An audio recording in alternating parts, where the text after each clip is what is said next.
चलो जी देखो यहाँ पर्सन्स कितने होते हैं? कौन कौन सा? फर्स्ट पर्सन, सेकेंड पर्सन और बस समझोगे तुम लोग। फर्स्ट पर्सन का मतलब क्या बताए थे? स्पीकर, जो बोलने वाला होगा, यही ना? फर्स्ट पर्सन का मतलब ठीक है। स्पीकर में कौन कौन आता है? फर्स्ट पर्सन में आई और वी। आई जो है वो सिंगुलर है और वी जो है प्लूरल है ना? आई सिंगुलर है और वी प्लूरल है। ठीक। अब यहाँ देखो सेकेंड पर्सन का मतलब आ जाता है लिसनर, मतलब सुनने वाला। इसमें क्या आता है? यू आता है। ठीक है।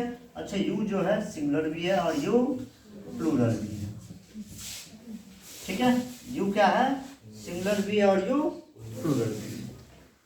ठीक है। आई वी और यू जो है फर्स्ट पर्सन और सेकेंड पर्सन में आ गया। इसके अलावा जो भी बच गया सबका सब थर्ड पर्सन, जैसे कि ही, सी, इट, दे। बाकी जो भी प्रोनाउंस बच गए, जो भी नाउन्स बच गए, मतलब जो भी नाउन्स होता है, जितने भी नाउन होते हैं ना, सबका सब थर्ड पर्सन में आता है। बस याद रखना कि फर्स्ट पर्सन में कौन कौन सा आएगा? आई और वी आएगा, सेकेंड में, थर्ड में सब आएगा, है ना? ये याद रखना कोई मुश्किल नहीं है। नहीं मुश्किल है। अब यहाँ देखो ऑर्डर ऑफ प्रोनाउंस देखो। अगर तीनों फर्स्ट पर्सन, सेकेंड पर्सन और थर्ड पर्सन एक साथ आ रहा है, if all the three persons, यानी कि फर्स्ट पर्सन, सेकेंड पर्सन और थर्ड पर्सन एक साथ आ रहा है, come together in a single sentence, एक ही सेंटेंस में आ रहा है, तो ऑर्डर क्या रखेंगे आप? 2 3 1 का। यानी पहले किसको रखेंगे? सेकेंड पर्सन को, फिर किसको रखेंगे? थर्ड पर्सन को, फिर किसको रखेंगे? फर्स्ट पर्सन को। ठीक है। पीछे नहीं समझा बता सब। देखो यार पर्सन आपको बताया गया 3, कौन कौन सा? फर्स्ट, सेकेंड और थर्ड। फर्स्ट पर्सन मतलब स्पीकर, सेकेंड पर्सन मतलब लिसनर, थर्ड पर्सन मतलब जिसके बारे में बात की जाए कि नहीं। यानी जो बोलने वाला होगा, वक्ता होगा, स्पीकर होगा, वो फर्स्ट पर्सन। इसमें 2 ही है, एक आई है और एक वी है। आई सिंगुलर है और वी इसी का प्लूरल है। सेकेंड पर्सन श्रोता यानी कि लिसनर में जो है एक ही आता है यू, ये खुद ही सिंगुलर है और खुद ही क्या है? प्लूरल। बाकी जो भी बच गया, जो भी प्रोनाउन बच गया, जैसे कि each, every, everyone, everybody, it is, they, she, he, बाकी जो भी नाउंस हो गया सबका सब कहाँ आएगा? थर्ड पर्सन में आएगा। और समझो जरा, अगर तीनों पर्सन का मतलब फर्स्ट पर्सन, सेकेंड पर्सन और थर्ड पर्सन का अगर आप एक ही सेंटेंस में एक साथ प्रयोग कर रहे हैं, एक साथ प्रयोग कर रहे हैं, तो ऑर्डर क्या होगा? 2 3 1 का। यानी पहले आप किसको रखेंगे? Second person. समझ पा रहे हैं? पहले किसको? फिर किसको रखेंगे? Third person. देन आप किसको रखेंगे? First person. यानी कि अगर तीनों persons, if all the persons come together in a single sentence, the order should be 2 3 1। यानी अगर तीनों person, first person, second person और थर्ड पर्सन एक साथ आ रहा है, एक ही सेंटेंस में आ रहा है, तो पहले आप रखेंगे सेकेंड पर्सन को, यानी यू को रखेंगे। सेकेंड पर्सन में कौन है? यू है ना। फिर आप किसको रखेंगे? थर्ड पर्सन को रखेंगे, यानी ही, सी, इट, दे या कोई नाउन है तो उसको रखेंगे। उसके बाद आप किसको रखेंगे? फर्स्ट पर्सन को रखेंगे। 2 3 1 का फॉर्मूला याद रखना है। बात आई समझ में कि नहीं आई? बोलो। अच्छा देखो, अगर मान लो एक नहीं है, सिर्फ सेकेंड पर्सन और थर्ड पर्सन है, तो आप क्या रखेंगे? 2 3 रखेंगे। ठीक है। अगर मान लो 3 नहीं है तो क्या रखेंगे आप? 2 1 रखेंगे। ठीक है। मान लो 2 नहीं है तो क्या रखेंगे आप? 3 1। यानी इसी ऑर्डर में रहेगा 2 3 1। कोई अगर 3 गायब है तो 2 1 हो जाएगा कि नहीं? अगर 1 गायब है तो 2 3 रहेगा, अगर 2 गायब है तो 3 1 रहेगा, लेकिन ऑर्डर यही रहेगा 2 3 1 का। ठीक है। अब यहाँ देखो सेंटेंस को। पहला सेंटेंस क्या है? I, you and he shall study for the exam. ठीक है। ये सेंटेंस ग्रामेटिकली गलत है। I, you and he shall study for the exam. ध्यान से आप देखेंगे तो ये वाला हो गया फर्स्ट पर्सन, ये वाला हो गया second person, and this one is third person. ठीक है। ऑर्डर क्या होना था? 2 3 1 का। ऑर्डर क्या हो गया? 1 2 3 का। गड़बड़ी है कि नहीं है? ग्रामर का एरर बन रहा है कि नहीं बन रहा है? तो इसको सही कैसे करेंगे हम लोग? इसको काटो, you he and I shall study for the exam. बात समझे? अगर आप कहते हैं I you and he shall study for the exam, गलत होगा। क्या कहना होगा? You he and I shall study for the, ठीक है। दूसरा सेंटेंस देखिए, I and he, I and, इसमें ये फर्स्ट पर्सन है और ये थर्ड पर्सन, सेकेंड पर्सन है ना? है बोलो, सेकेंड पर्सन नहीं है। ऑर्डर क्या होना चाहिए? 2 3 1 का। सेकेंड पर्सन है नहीं, इसको साइड कीजिए आप। बचा क्या? 3 1 ना। ऑर्डर क्या होना चाहिए? 3 1 का। तो 3 में तो पहले कौन सा होना चाहिए? He and I have finished our work. समझे दोनों सेंटेंस को? हाँ, अब यहाँ he and you have done a great job. He and you have done a great job. क्या सही होगा इसमें? तुम लोग बताओ। He and you have done a great job। इस सेंटेंस को आप सही कैसे करेंगे? हाँ, बोलो कैसे करोगे? मुझे बताओ। ये थर्ड पर्सन है और ये वाला है नहीं? अपन को यूज क्या करना था? 2 3 ये नहीं करना था, यानी फर्स्ट पर्सन नहीं तो इसको साइड करो। क्या होना था? ऑर्डर 2 3 का। ऑर्डर किसका है? 3 2 का। गड़बड़ है कि नहीं? पहले करना था इसको you and he have done a great, ठीक है। अब यहां देख लो, जॉन आई एंड हरी, ठीक है, have finished our study. John कौन सा पर्सन है? थर्ड पर्सन है, नाउन है ना? ये वाला भी कौन सा पर्सन है? थर्ड पर्सन है। और ये कौन सा पर्सन है? फर्स्ट पर्सन है। ऑर्डर क्या बनता है? 2 3 1 का। ऑर्डर क्या बनता है? 2 3 1 का, ठीक है। तो यहाँ पे तो 3 1 3 2 है ही नहीं, तो ऑर्डर क्या बनेगा? 3 और 1 का, ये ना। तो 3 और 1 का बनेगा। जॉन और हरी दोनों 3 है, तो इसको हम लिखेंगे जॉन हरी एंड आई, या फिर इसको ऐसे भी लिख सकते हैं हरी जॉन एंड आई। पहले हरी को रख लेते, ठीक है। तो ये सेंटेंस सही हो जाएगा, नहीं तो अभी क्या है? गलत है। यहाँ देखिए, he you and I shall arrange everything and shall not ask them for help। ये वाला थर्ड पर्सन है, ये वाला सेकेंड पर्सन है और ये वाला फर्स्ट पर्सन है। ऑर्डर क्या होना था? 2 3 1 का। तो यहाँ पे होना था you he and I. You he and I shall arrange everything and shall not ask them for help। बात आ रही समझ में? Yes sir। तुम लोग समझ पा रही है? लड़की समझो ना? हाँ, लड़की सब नहीं समझ पा रही होगी क्या? क्योंकि ये सब जो है ना, थोड़ा भी मेहनत करना चाहती ही नहीं है। बस इन्हें मोबाइल मिल जाए, रील देखेगी कि नहीं, कौन कैसे नाच रहा है, नाच रही है, ठीक है, ये सब खूब चलेगा इनका। थोड़ा भी इतना दिमाग पे प्रेशर नहीं लेगी कि ये फर्स्ट पर्सन सेकेंड पर्सन और थर्ड पर्सन क्या होगा कि नहीं। अभी पढ़ा दिए ना कि फर्स्ट पर्सन में आई भी आता है, कल पूछेंगे कल नहीं समझ होगा।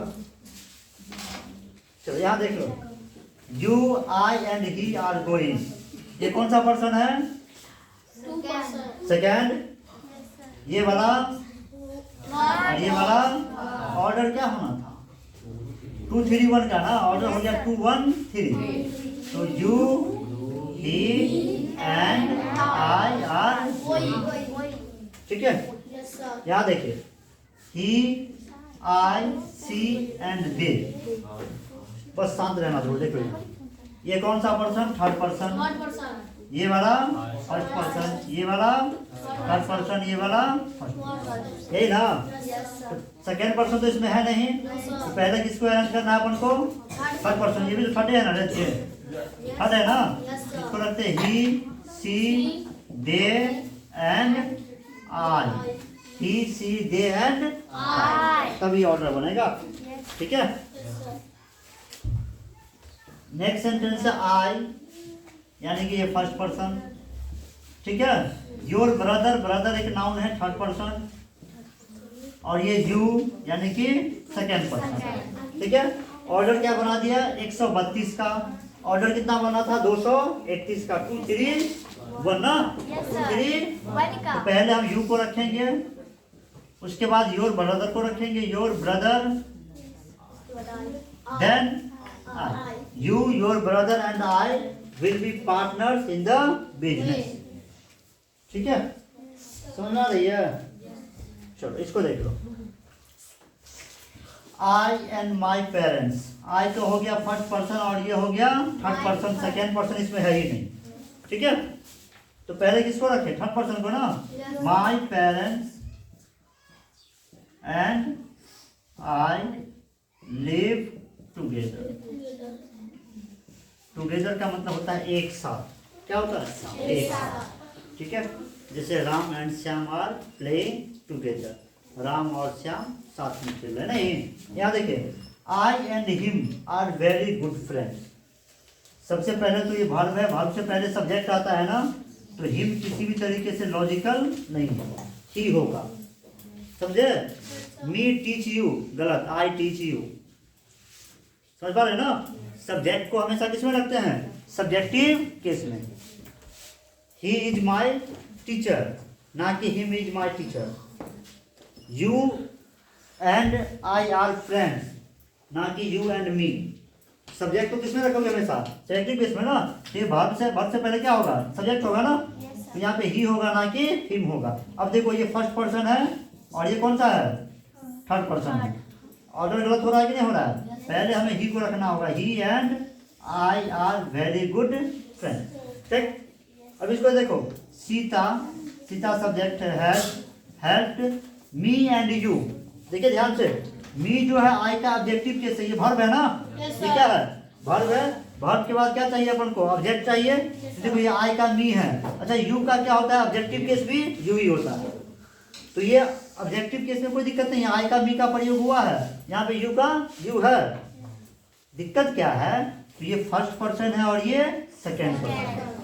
अपन को पहले सेकेंड पर्सन को रखना है, यानी कि यू को रखना है, और फिर यू एंड आई का ऑब्जेक्टिव केस मी। सीता है हेल्प यू एंड, ठीक है। अब इसको देखो जरा, लेकिन अगर सेंटेंस में कुछ भी ऐसा हो जो आपके पाप को दर्शाता हो, पाप का मतलब गलत काम को दर्शाता हो, समझे, अपराध को दिखाता हो, दोष को दिखाता हो कि नहीं, यानी आपके बारे में जो नेगेटिव सेंटेंस हो, जिनसे आपको लज्जा हो सकती है, जिनसे आपको शर्मिंदगी होगी, आपने कोई भी ऐसा क्राइम किया है, कोई अपराध किया है, कोई दोष किया है, कोई पाप किया है, किसी के साथ धोखा किया है आपने, तो उस सेंटेंस में ऑर्डर क्या होना चाहिए 1 2 3 का, यानी वैसे काम जिनसे आपको लज्जा हो सकती है, जिनसे आपको शर्मिंदगी हो सकती है, या सेंटेंस में शर्मिंदगी का बोध होता हो, कोई अपराध हो, कुछ गलत हो, तो वहां पे हम लोगों को ऑर्डर रखना होगा 1 2 3 का, समझे। जैसे मान लो मैंने एक चिड़िया को मार दिया कि नहीं, तो मैं कोई अच्छा काम तो किया नहीं कि मुझे अवार्ड मिलेगा। चिड़िया को मारना अच्छी काम है नहीं ना, पनिशमेंट मिलनी चाहिए ना। मतलब मैंने किसी चिड़िया को मार दिया तो क्या कहोगे, इसे अच्छा काम कहोगे नहीं ना। तो वैसा सेंटेंस रहेगा तो ऑर्डर क्या होगा 1 2, मैंने किसी को ठग लिया, किसी को धोखा दे दिया कि नहीं, लोभ लालच दे दिया कि तुम्हारे साथ तुम्हारा ये काम कर देंगे हम, कि नहीं, उनसे पैसा ठग लिया, पैसा हट लिया, अच्छा काम है नहीं ना, अच्छा मानोगे नहीं ना। ऑर्डर क्या होना चाहिए 1 2, मैंने चोरी कर लिया कि नहीं, क्या कर लिया, चोरी कर लिया, मैंने किसी को थप्पड़ मार दिया, अच्छी काम है ये सब, हाँ, मैंने किसी को धोखा दे दिया, अच्छी काम है। कोई आ रहा है, मैंने उसको बेवजह चाकू मार दिया, हाँ, पुलिस आएगी ना मेरे पीछे कि नहीं आएगी, बोलो। मैं किसी काम का दोषी हूँ, मैं किसी की हत्या कर दिया कि नहीं, सुन रहे, कुछ भी गलत हुआ हो, कुछ भी अपराध हुआ हो, या दोष स्वीकार करने की बात होती हो, तो ऑर्डर क्या होगी 1 2। अब यहाँ देखो you he and I have made a blunder. Blunder का मतलब होता है भारी मिस्टेक, नहीं कहते हो भारी मिस्टेक हो गया, कहते हैं भारी मिस्टेक हो गया, है ना। ब्लंडर का मतलब होता है भारी मिस्टेक, बहुत बड़ी गलती, ठीक है, मतलब बहुत बड़ी गलती, भारी मिस्टेक, है ना, समझ है ना। तो अब बताओ यहाँ पे गलती हुआ है ना, दोषी हो ना कि नहीं। तो ऑर्डर क्या होना चाहिए था 1 2 3 का, ऑर्डर किसका लगा दिया हमने 2 3 1 का, गड़बड़ हो गया। यहाँ पे हमें कहना होगा I you and he have made a blunder, समझे। इसको देखो, you and I have done this mischief, शैतानी, इसका मतलब क्या होता है शैतानी करना, कोई काम जो है नहीं, हाँ नहीं ना। तो ऑर्डर क्या होना चाहिए I and you have done this, she and I have killed a bird, चिड़िया को मार दिया मैं, अच्छा काम हुआ होगा, खूब पुरस्कार मिलेगा मुझे, नहीं ना, अच्छा हुआ है। तो यहाँ पे क्या कहना होगा मुझे बताओ, पहले फर्स्ट पर्सन बोलो, I and she have killed a, समझ में आ गया क्या पर आया, मैं तुम्हें समझ लो। पर्सन 3 होते हैं, first person, second person, third person, यानी इस टॉपिक का नाम देना चाहोगे तो क्या कहोगे, ऑर्डर ऑफ प्रोनाउन, नहीं प्रोनाउन का ऑर्डर क्या होना चाहिए। तो पर्सन 3 होते हैं, कौन कौन सा, फर्स्ट पर्सन, सेकेंड पर्सन और थर्ड पर्सन। फर्स्ट पर्सन का मतलब क्या हुआ स्पीकर, सेकेंड पर्सन का मतलब listener and third person is subject, जिसके बारे में बात की। फर्स्ट पर्सन क्या होगा आई और आई सिंगुलर है, इसका प्लूरल जो है वी है, नहीं यू क्या है सिंगुलर वी और प्लूरल वी है सेकेंड पर्सन में, ठीक है। ये सेकेंड पर्सन में अकेला यू है और फर्स्ट पर्सन में 2 है, बाकी जो भी बच गया प्रोनाउन नाउन सबका सब क्या है थर्ड पर्सन, ठीक है। अगर तीनों पर्सन यानी कि फर्स्ट पर्सन, सेकेंड पर्सन और थर्ड पर्सन तीनों एक साथ आ रहे हैं तो उसका ऑर्डर क्या रखेंगे आप 2 3 1, यानी पहले सेकेंड पर्सन को रखेंगे, फिर थर्ड पर्सन को, फिर फर्स्ट पर्सन। बात आई समझ में। लेकिन अगर कोई गलत काम हुआ है आपसे, किसी काम को लेकर के आप दोषी है, अपराध हुआ है, पाप हुआ है, तो वहां पे ऑर्डर क्या रखोगे 1 2 3, ठीक है। कुछ नोट करना है देख लो।